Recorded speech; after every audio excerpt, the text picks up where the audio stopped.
being vilified by the press and members of Congress. The Covington students and their families faced a wave of harassment and threats. Yesterday, the head of the high school had to cancel classes. Do these students have any recourse, any defense when the strongest members of our society try to crush them? Well, this morning on Fox and Friends, lawyer Robert Barnes warned that media outlets could be sued if they don't retract the slander against these students. Watch. By Friday, everybody needs to retract and correct any false statements they have issued about these kids. That includes any major member of the media, that includes any major celebrity, that includes anybody with a substantial social media platform. If you've said anything false about these kids, they are willing to extend you a 48-hour time period, a period of grace consistent with their Christian faith, for you to, through confessions, get redemption and retract and correct and apologize. If you do not, the next week you may be a defendant in a lawsuit. All right. No idea if that guy knows what he's talking about, but our next guest does. Libby Locke is an attorney who represented the UVA dean after she was defamed in the famous Rolling Stone fraternity gang rape story, which turned out to be an utter fabrication. Libby Locke joins us tonight. Libby, thanks very much for coming on. You have deep experience in this. The broader question is, how do the weakest members of our society, high school kids, defend themselves when the strongest people in our society, those with tenured positions in cable shows, defame them? Sure. What's their recourse? Sure. Well, they can bring defamation claims or claims for false light, Tucker. There are a lot of potential defendants here that they could pursue.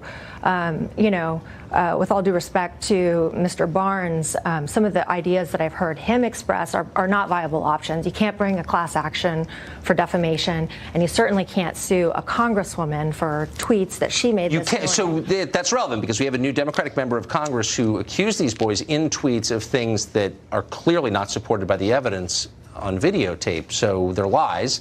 They can't sue her? No, she has absolute immunity under federal statutory law. And this is exactly where these students need to take Donald Trump's invitation, President Trump's invitation, and go to the White House and encourage President Trump to open up the libel laws. So wait, why would a member of Congress, if I, as a private citizen, attack someone, say something that's I know is untrue, and accuse them of a crime, for example, I could be sued, but a member of Congress can't be? Why? No, there's something called the Westfall Act. The Westfall Act creates blanket immunity for all federal employees, including members of Congress, for stupid comments, false comments, all sorts of different claims that you could bring against a member of Congress, an employee or another normal citizen, are exempted for federal employees. And there are some claims that federal employees can be brought against them, but defamation is not one of them at this time.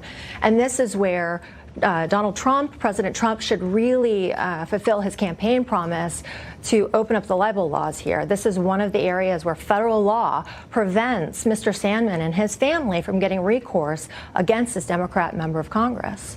So if an employee of a news organization writes something that is provably untrue and damaging to someone much weaker than he is, and that happened a lot over the weekend, that person's news organization is not responsible for it, right?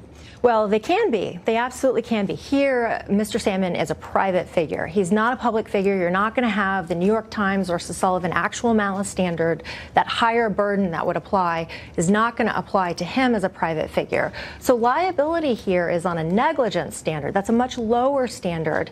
And the media outlets who published this stuff and didn't reach out to him for comment, I think they have real legal risk here, Tucker.